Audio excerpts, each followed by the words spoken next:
আসসালামু আলাইকুম বন্ধুরা, আপনারা সবাই কেমন আছেন? আজকে আপনারা অবশ্যই থাম্বনেল দেখে বুঝে গেছেন যে আজকে আমরা কী নিয়ে আলোচনা করব। তো আমরা আজকে দেখাবো যে আপনাদের জন্ম নিবন্ধন কার্ডটা অনলাইন করা আছে কিনা সেটা আপনাদের হাতের মোবাইল থেকেই কিভাবে চেক করে নেবেন। তো বেশি কথা না বাড়িয়ে চলে যায় সরাসরি ভিডিওর ভিতরে। ভিডিওটা ভালো লাগলে like comment share must be, subscribe করতে কিন্তু ভুলবেন না।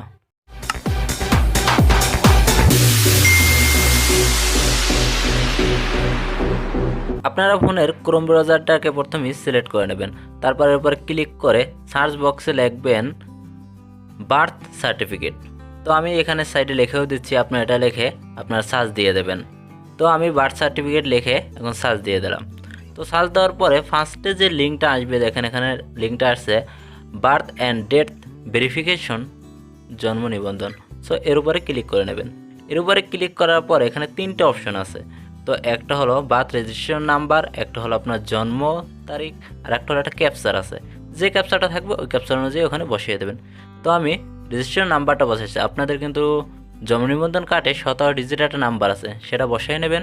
তো আমি সেটা বসাই নিলাম। তারপরে ডেট অফ বার্থডে।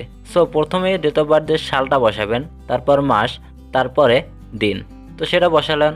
তারপর ক্যাপচার, যে এই ক্যাপচারটাকে যোগ করবেন, বিয়োগ চাইলে বিয়োগ করবেন। তো ক্যাপচারটা এখানে 7 আর 4 যোগ করলে 11। তো সেটা আমি এখানে বসিয়ে দেবো। তারপর যে এখানে দেখতে পাচ্ছেন সার্চ, সো এই সার্চের উপর আমি ক্লিক করে দেবো। তো আপনারা এই সার্চের উপর ক্লিক করে দেবেন। তো সার্চের উপর ক্লিক করার পরে দেখেন এখানে কিন্তু অলরেডি চলে আসছে। তো যদি না আসতো, এটা কিন্তু অনলাইন করা দেখে চলে আসছে। অনলাইন করা না থাকলে আসতো নট ফাউন্ড। তো ধন্যবাদ সবাইকে, সবাই ভালো থাকবেন।